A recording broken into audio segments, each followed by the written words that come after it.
Glória a Deus. Louvado, engrandecido seja o nome do nosso Deus. Tributamos toda a honra, toda a glória e todo louvor àquele que morreu na cruz do meio, mas ao terceiro dia ressuscitou, está vivo à direita de Deus e breve voltará para buscar a sua igreja. A Ele nós rendemos toda a nossa adoração nessa noite.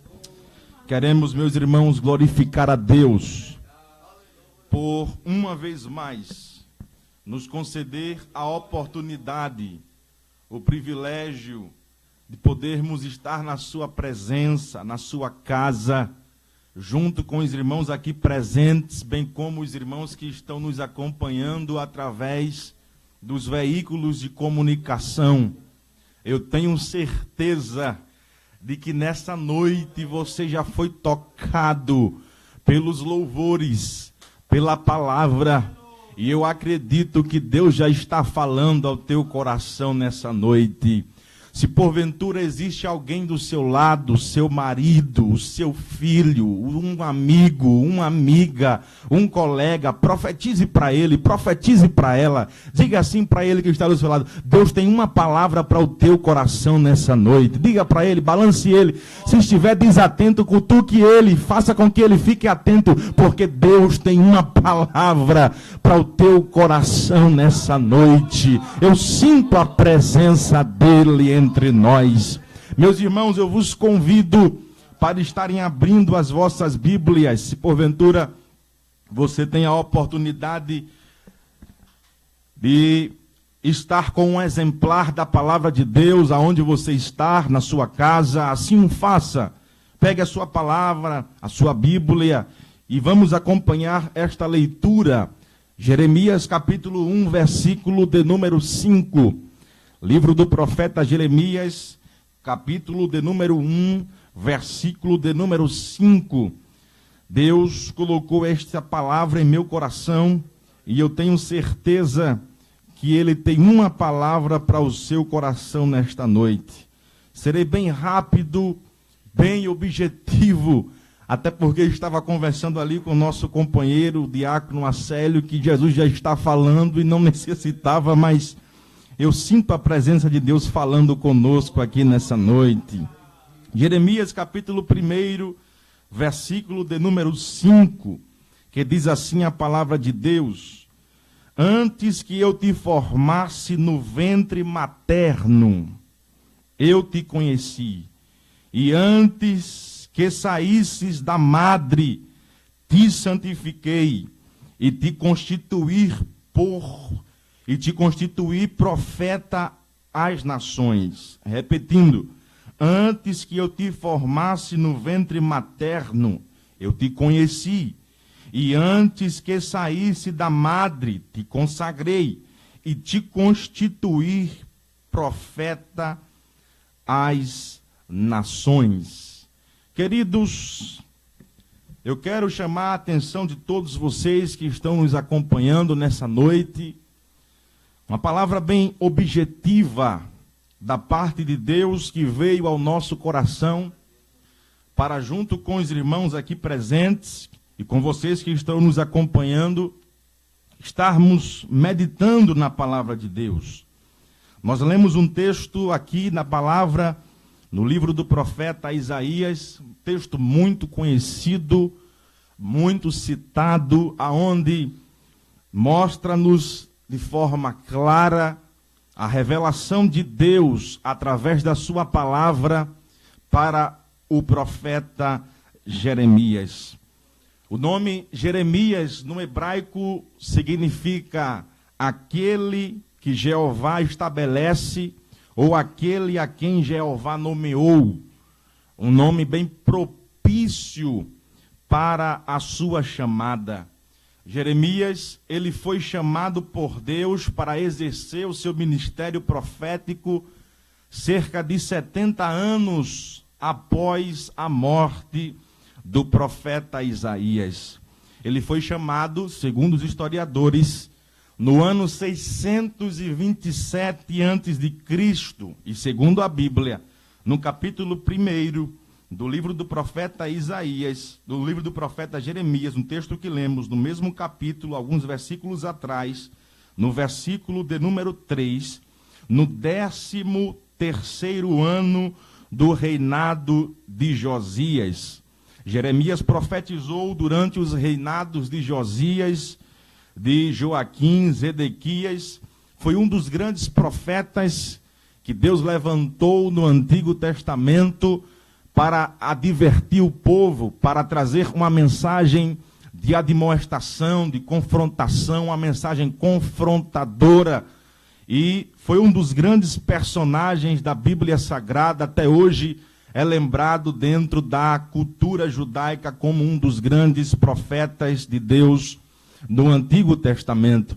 É um exemplo de fé, de fidelidade à palavra de Deus, que todos nós, não apenas os antigos, mas também a nossa geração pode se espelhar pelo seu exemplo, o seu legado de fidelidade à palavra de Deus e à vontade do Eterno. É interessante, irmãos, e nessa noite eu gostaria de compartilhar convosco um pouco do cenário espiritual, do cenário político, do momento da chamada do profeta Jeremias, para que possamos ter uma melhor compreensão do cenário que o profeta estava vivenciando, o cenário externo da nação de Israel. Tenhamos que voltar alguns momentos na história e fazermos um breve preâmbulo histórico, para assim compreendermos um pouco a temática proposta pelo texto. Ora, a palavra de Deus diz que Jeremias foi chamado no 13º ano do reinado de Josias, capítulo 1, versículo 3. E eu quero destacar que o momento do chamado de Jeremias foi um momento de reavivamento espiritual, provocado pelo rei Josias. A Bíblia conta que Josias, o rei da época, ele era filho de Amon, neto de Manassés. A Bíblia diz que ele começou a reinar com 8 anos de idade. E alguém disse que as perspectivas religiosas para o rei menino com apenas 8 anos eram desesperançosas, porque ele era neto de Manassés e filho de Amon. É interessante, irmãos, pois Manassés foi um dos piores reis de Israel. E quando eu me refiro a Israel, eu estou me referindo ao reino do sul, pois nós bem sabemos que Israel era um reino unificado. Durante o reinado do primeiro rei de Israel, chamado Saul, durante o reinado de Davi e posteriormente durante o reinado de Salomão. Mas após a morte de Salomão, o reino entrou em um conflito político, foi dividido em 2 partes, passando a ter 2 capitais, capital do norte e capital do sul. E nesta época do chamado do profeta Jeremias, o povo do norte, o povo de Israel, as 10 tribos que ficaram do lado do norte, cuja capital era Samaria, já haviam sido vencidos pela Assíria no ano de 722 pelo rei Sargão II, quando invadiu Samaria. Israel levou o povo cativo, mistificou o povo, mas aí houve naquela ocasião um cativeiro sobre a nação do norte. Mas eu estou me referindo aqui ao reino do sul, ao povo do sul, o reino de Judá, as 2 tribos, Benjamim e Judá. Manassés reinou sobre Israel. Manassés, a Bíblia diz lá em 2 Crônicas, capítulo 33, versículo 3, que Manassés praticou a idolatria. E se não bastasse, a Bíblia diz que ele adorava e se prostrava aos exércitos dos céus. A Bíblia conta no capítulo 33, versículo 4 de 2 Crônicas, que Manassés levantou altares dentro do templo de Deus, O templo que foi construído por Salomão, dedicado a Deus, durante o reinado de Manassés. Ele construiu altares a divindades pagãs dentro do templo, profanando o templo. E a Bíblia ainda conta, no mesmo capítulo 33, versículo 6, lá de 2 Crônicas, que ele queimou o seu próprio filho para adorar a Moloque, ao deus Moloque. Era algo terrível, meus irmãos. E a Bíblia diz que ele praticava a feitiçaria, era feiticeiro. E interessante que isso era o avô de Josias. E a Bíblia diz que o filho de Manassés, por nome de Amon, pai do rei Josias, ele seguiu nos mesmos caminhos do seu pai. Amon, a Bíblia diz que ele fez o que era mal aos olhos do Senhor. Reinou apenas 2 anos e morreu em uma conspiração. A verdade é, meus irmãos, que há quase 60 anos Israel estava declinado na idolatria, na apostasia generalizada, sucumbindo no pecado contra Deus e contra tudo aquilo que Deus deixou estabelecido na sua palavra. E a Bíblia diz que após esse cenário obscuro de 60 anos, aonde o povo estava sucumbindo no pecado, diz a Bíblia que agora vem um menino de apenas 8 anos de idade assumir o trono. E o povo dizia com certeza, as perspectivas que havia sobre ele eram perspectivas desesperançosas. Todos diziam: vai andar no caminho do seu avô, vai fazer o que o seu pai fez, vai andar distante de Deus. Mas a Bíblia diz, é interessante, pois a Bíblia diz que o rei Josias, ele entra num contrassenso de toda aquela perspectiva negativa. E a Bíblia diz lá em 2 Crônicas, capítulo 34, versículo 2, onde o povo esperava que ele andaria nos caminhos do seu pai, nos caminhos do seu avô. A Bíblia diz que ele fez o que era reto aos olhos do Senhor e andou nos caminhos de seu pai Davi. Quando a Bíblia diz que ele andou nos caminhos do seu pai Davi, nós bem sabemos que ele era da linhagem real, tinha um sangue de rei, mas Davi viveu quase 380 anos antes dele. A Bíblia está dizendo que ele tomou Davi por modelo. Era como se ele estivesse dizendo: o Deus que Davi serviu, eu vou servir. O Deus que Davi adorou, eu vou adorar. Os caminhos que Davi andou, eu vou andar. Ele tomou Davi por modelo para o seu reinado. E a Bíblia diz ainda que no 12º ano do seu reinado, quando ele tinha 20 anos de idade, a palavra de Deus diz em 2 Crônicas, capítulo 34, versículo de número 3, que ele começou a fazer em Jerusalém uma grande reforma espiritual. É interessante, meus irmãos, pois os historiadores comentam que Josias, ele estava tão decidido a fazer o que era correto, a fazer o que era reto diante de Deus, que diante daquela idolatria imposta pelos seus antepassados, ele começou a remover tudo aquilo que desagradava a Deus. Lá em 2 Crônicas, capítulo 34, a Bíblia diz que ele ordenou, Flávio Joséfo comentando a respeito das reformas de Josias, ele diz que Josias ordenou a todas as cidades submetidas ao seu domínio, para que trouxessem donativos de ouro, prata, e esses donativos serviriam para a reconstrução do templo que havia sido profanado pelo seu avô. A Bíblia diz ainda que ele ordenou que todos os sacerdotes e levitas fossem para Jerusalém,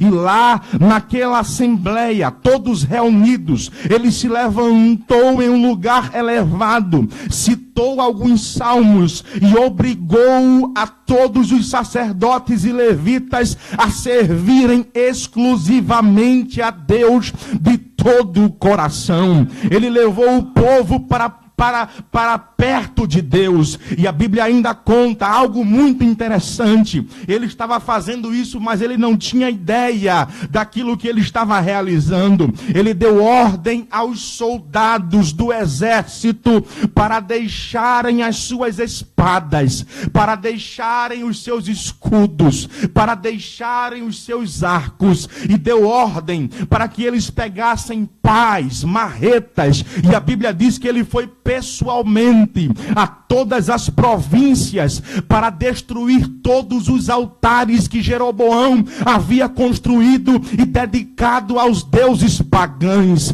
Josias agora, com o seu exército, começa a derrubar os altares, os postes ídolos que eram dedicados a outras divindades, e ele disse: aqui em Israel serviremos apenas ao único Deus. Vamos tirar tudo aquilo que desagrada a Deus, vamos andar na vontade de Deus.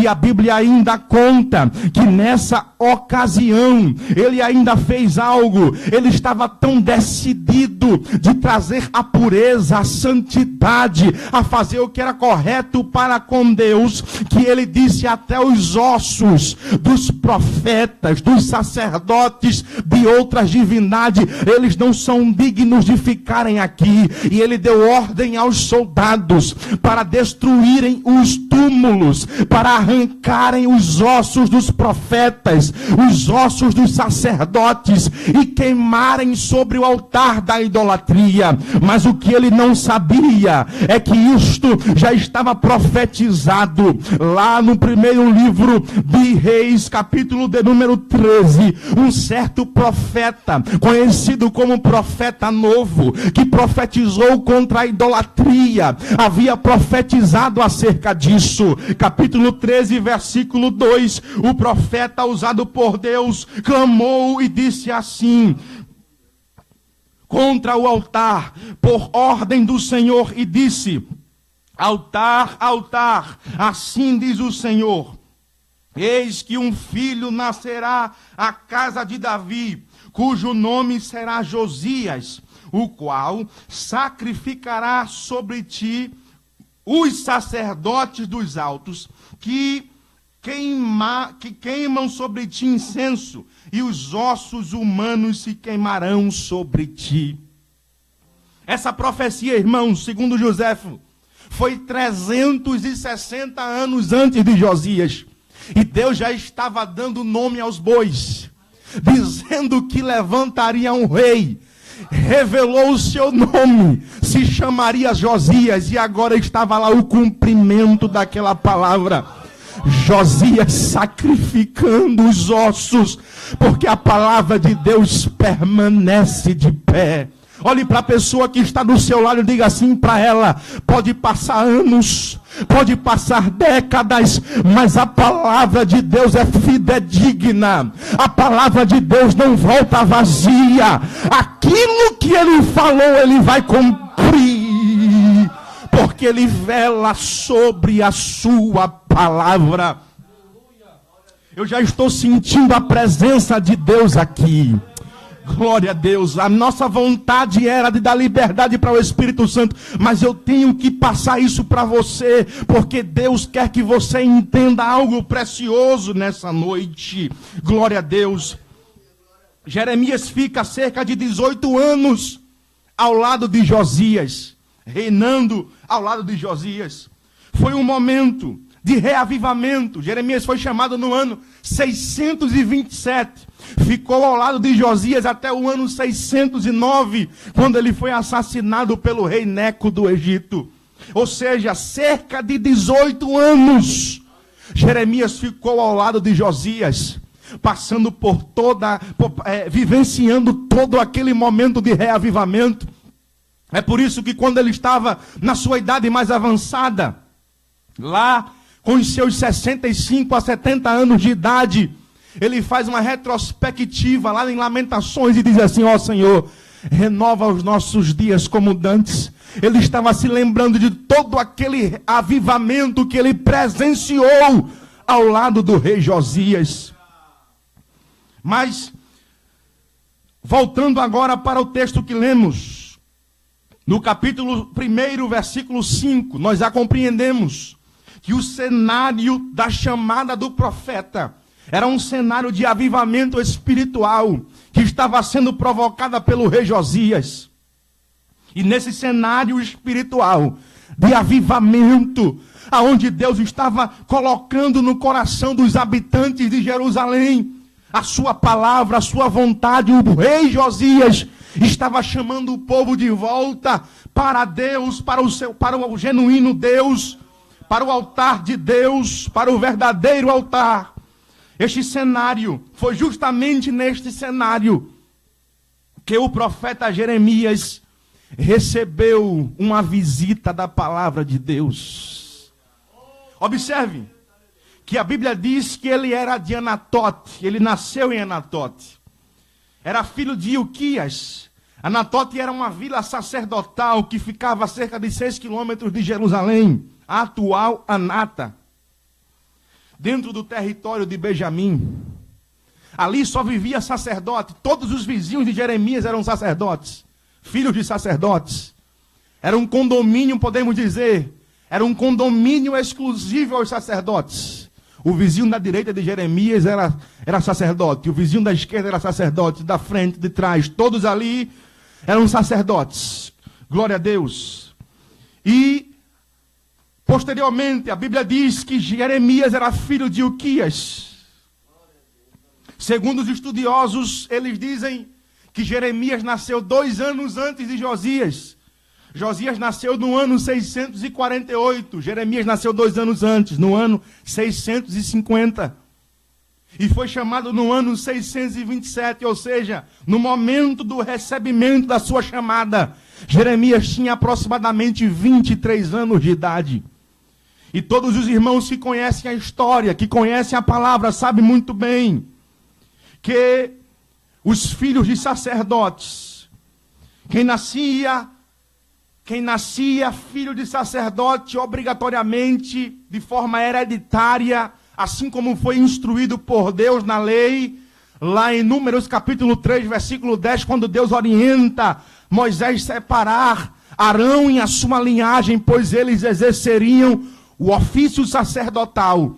Quem nascesse daquela linhagem já estava com a nomenclatura: um dia será sacerdote. Um dia exerceria o sacerdócio.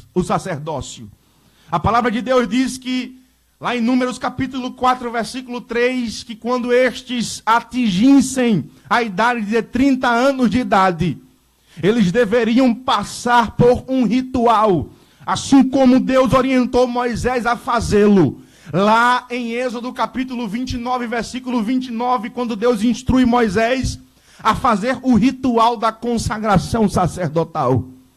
Estes homens que eram filhos de sacerdote passavam a sua infância se preparando, a sua adolescência, ajudando os sacerdotes nas tarefas, nos ofícios do templo, na manutenção do templo, e sendo uma espécie de aprendizes, para quando completassem a idade certa de 30 anos, eles fossem separados e passassem pela consagração, e assim sendo, seriam oficialmente sacerdotes. Jeremias, por certo, com seus 23 anos de idade, faltava apenas 7 anos para ele ser consagrado a sacerdote. Jeremias pensava que seria sacerdote, passou a sua adolescência, a sua infância, pensando que seria sacerdote. Os seus planos, quem sabe o seu pai, já estava naquela vontade, naquele desejo: meu filho já está se aproximando, nós vamos arrumar um casamento para ele. Ele não era casado ainda, mas para ser sacerdote deveria ser casado. Então quem sabe os pais já estavam na perspectiva: não, vamos arrumar um casamento para o nosso filho, já está chegando a hora, já está chegando o momento, logo logo ele vai passar pelo ritual da consagração sacerdotal, será consagrado a sacerdote. As perspectivas para o seu futuro era de um futuro onde ele exerceria, seguiria os caminhos do seu pai Ilquias. Glória a Deus. Mas a Bíblia diz que Deus tinha outros planos para Jeremias. A palavra de Deus mostra que Deus tinha outros projetos para a sua vida. Sacerdote, eles levavam o seu sacrifício, o sacrifício do povo, e levava o povo até a presença de Deus por meio do seu sacrifício. Era o representante do povo perante Deus. Mas o profeta era diferente. O profeta, quando aparecia no cenário, ele trazia a voz de Deus para o povo. Era o representante de Deus em meio à sociedade. Deus tinha outros planos. Enquanto ele imaginava, planejava que seria sacerdote, Deus resolveu fazer uma visita em Anatote. E a sua palavra se manifestou para Jeremias dizendo: antes que se formasse no ventre materno, Jeremias, eu te conheci. E esse conhecimento aqui fala de um conhecimento, de um relacionamento íntimo e pessoal. Eu me lembro muito bem que na palavra de Deus está escrito lá em 1 Samuel capítulo 2, que existia 2 sacerdotes, eram sacerdotes de Deus, mas a Bíblia diz que eles não conheciam a Deus. Era um conhecimento, um relacionamento, eles não tinham um relacionamento com Deus. Mas aqui com Jeremias eu vejo algo tremendo. Ele não tinha apenas um conhecimento teórico. Deus está dizendo para ele: eu te conheço antes mesmo de você se formar intelectualmente, eu te conheço antes mesmo de você se formar no ventre da tua madre, Jeremias, porque aqui no céu já tem um plano estabelecido. E a lição que eu aprendo aqui com este texto é que muitas vezes o plano de cima é maior do que o plano de baixo. Os projetos de cima é melhor que os projetos da terra. Eu quero dizer para alguém que está me escutando aqui nessa noite: Deus está pegando os teus planos, os teus projetos, está amassando eles, está te dizendo: eu tenho algo maior para a tua história, eu tenho um plano já estabelecido e projetado na eternidade. E os planos de Deus, os pensamentos de Deus são maiores que os nossos pensamentos. Nesta noite, recebe essa palavra em nome de Jesus. Você que está me escutando aqui neste momento, a palavra de Deus está ardendo no teu coração como fogo, o fogo aceso. É o Espírito de Deus. Vai sentindo aí a presença dele. É Deus confirmando aquilo que ele tem na tua vida. Quem sabe você já fez planos, já fez projetos e disse: eu vou fazer isso em 2020, eu vou fazer aquilo em 2020, mas Deus rasgou todos os planos que foram feitos em 2020, enviou essa pandemia para te dizer: os meus projetos é maior, os meus planos é maior, aquilo que eu tenho na tua vida é maior. Eu te conheço. Eita Deus, elarabanchos nalaravacia. O projeto de cima é melhor que os planos de baixo. Diga para alguém que está do seu lado: os projetos de cima é melhor que os planos de baixo. E eu quero ser mais ousado e vou dizer para você: quem vai prevalecer é os projetos de cima. E se você não seguir a vontade dele, Deus levanta a tempestade, Deus levanta a circunstância adversa, mas ele vai te trazer de volta para o propósito. Te prepara!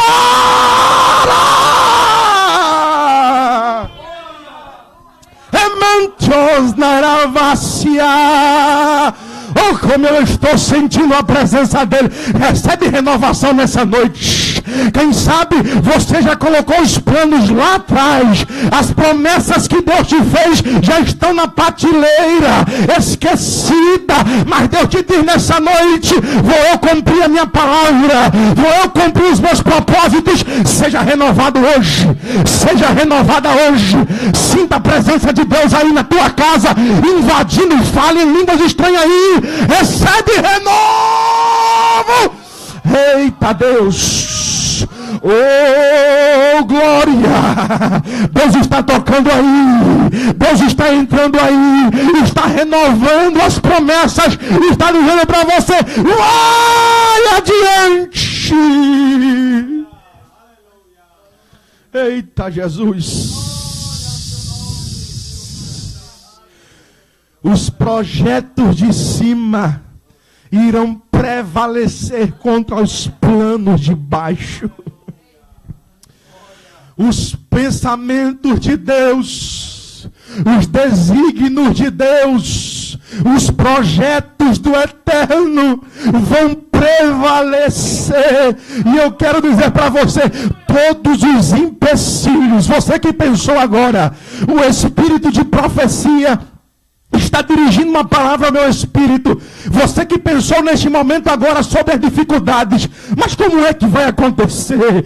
Tem tantas barreiras no caminho. O espírito de profecia está me dizendo nesse momento que as barreiras que se levantaram, ele está tirando, está derrubando, está caindo por terra. A promessa vai se cumprir, os planos vai se cumprir, aquilo que eu falei vai se cumprir. Passará o céu, passará a terra, mas as minhas palavras não hão de passar, diz o Senhor para você nessa noite. Recebe a confirmação dessa palavra, recebe a presença dele aí, que está invadindo o teu quarto, que está invadindo a guarita, que está invadindo o banheiro. Quem sabe você correu lá para trás do quintal para alguém não escutar, mas o Senhor te diz aqui nessa noite: eu vou cumprir a minha palavra, os meus planos não cair por terra, eu estou velando sobre a minha palavra. Recebe renovação, recebe confirmação, sinta a presença dele, fale em línguas estranhas aí. Já tem crente aqui falando em línguas estranhas. Eu acredito pelos olhos da fé que já tem gente sendo renovado, e se você crer, Jesus pode te batizar aí mesmo, aonde você está. Recebe de Deus, recebe de Deus, recebe de Deus, recebe de Deus. Seja cheio, seja cheia, seja cheio, seja cheia. Tu vais adiante, Jeremias. Te prepara. E eu quero finalizar essa palavra dizendo para você: te prepara. Quem sabe você diz como Jeremias: mas Senhor, não tenho condições. Ele não estava falando da sua pessoa como uma criança, mas ele estava dizendo: eu tenho apenas 23 anos. O exercício do ministério é com 30 anos. Eu com 23, como é que vai ser isso? Deus disse: não te preocupa não. Colocarei a minha palavra. Colocarei a minha palavra na tua boca. Oh, lalara, se eu quero fazer uma oração por você que está me escutando, está recebendo essa palavra. Se você crer, Jesus pode estar renovando as tuas forças nessa noite. Dobre os seus joelhos aí aonde você está. Se você está na sua casa, dobre os seus joelhos e tem a oportunidade de fazê-lo, faça. Mas se não der para dobrar os joelhos, feche os olhos aonde você está. A igreja aqui fica de pé. Nós faremos uma oração por você.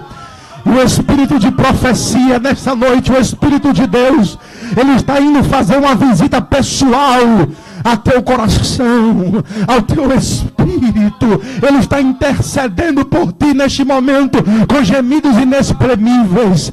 Feche os teus olhos. Se você tem a oportunidade de dobrar os joelhos, dobre os seus joelhos. Se você crê que Jesus pode te curar dessa enfermidade que você está enfrentando, dobre os seus joelhos aí aonde você está. Dobre os seus joelhos aí aonde você está. Jesus pode te curar nessa noite.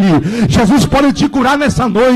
Dor de cabeça constante, cisto, nódulo no seio, aquela doença que o homem disse.